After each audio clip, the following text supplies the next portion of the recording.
বিয়ের ৮ বছর পরে জানতে পারলাম যে স্বামী পরকীয়া করতেছে। সে দ্বিতীয় বিয়ে করতে চাইতেছে। আমার ঘরে 2টি কন্যা সন্তান। কখনোই ভাবি না যে এই মানুষটা আমাকে এইভাবে অবহেলা করবে।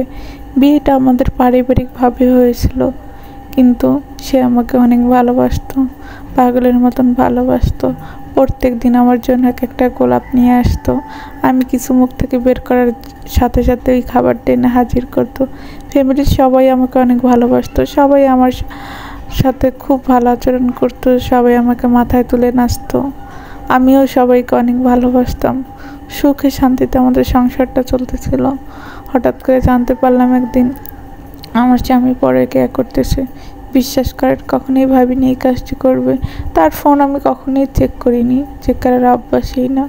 হঠাৎ একদিন বাথরুম থেকে বের হওয়ার পর দেখতেছি সে ফোন টিপতেছে অনেকক্ষণ। হঠাৎ করে দেখি তাড়াতাড়ি বেলকনিতে চলে গেলাম, আমি পিছন পিছন গেলাম। আমার কেমন জানি সন্দেহ লাগলো, যেন কারোর সাথে কথা বলতেছে। পরে দেখলাম যে কোনো একটা মেয়ের সাথে কথা বলতেছে, তাদের সাথে হয়তো ঝগড়া হয়েছিল, তখন সেটা মিটমাট করতেছে। সেই মেয়েটা একসময় আমার বাসায় চলে আসার পরে আমার সাথে উল্টা খারাপ ব্যবহার করে। আমার বাসায় আমার স্বামীর সংসারে এসে আমার সাথে খারাপ ব্যবহার করে। তাদের নাকি আগেই বিয়ে হয়ে গেছে 2 মাস আগে, সেটা আমি কখনোই জানি না। অথচ আমার ঘরে কিন্তু 2টি ফুটফুটে মেয়ে। এগুলো কাউকে বললেও বিশ্বাস করবে না, কারণ আমার স্বামীকে সবাই ফেরেশতার মতন জানে।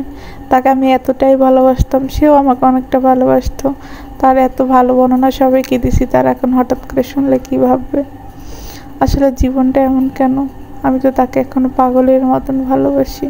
কখনো ভাবিনি যে সে আমার জন্য এরকম করবে। আজকে তার জন্য আমাকে গায়ে হাত তুললো। সে আমাকে দেখতে পারে না, সে আমাকে বলে তোর সাথে সম্পর্কেই আমি এখন আর রাখবো না, ওকে আমি ঘরে তুলবো। আমার শ্বশুর শাশুড়ি সবাই আচরণ এখন চেঞ্জ। কথা আছে না, স্বামী যদি আপনাকে ভালো না বাসে তাইলে কেই ভালোবাসবে না, ওই রকমই কাহিনী। সে আজকে আমাকে অবহেলা করতেছে। শ্বশুর বাড়ির প্রত্যেকটা মানুষ আমাকে অবহেলার চোখে দেখতেছে, অনেক ছোট চোখে দেখতেছে। কিন্তু কি হবে জানি না। আপনাদের সবাইকে বলতেছে, আপনারা আপনাদের স্বামীর দিকে খেয়াল রাখবেন। ফোন মাসে একবার হলেও চেক করবেন। সে হয়তো আপনার সাথে খুবই ভালো ব্যবহার করবে, কিন্তু তলে তলে কী হচ্ছে আপনি কিন্তু জানতে পারবেন না। আমাকেও আমার স্বামী প্রচুর ভালোবাসতো, এখনও বাসে, কিন্তু তারপরেও অন্য মেয়েকে বিয়ে করে বসাচ্ছে। তাকেও কিন্তু ভালোবাসে। তাই বলতেছি, সাবধান সবাই।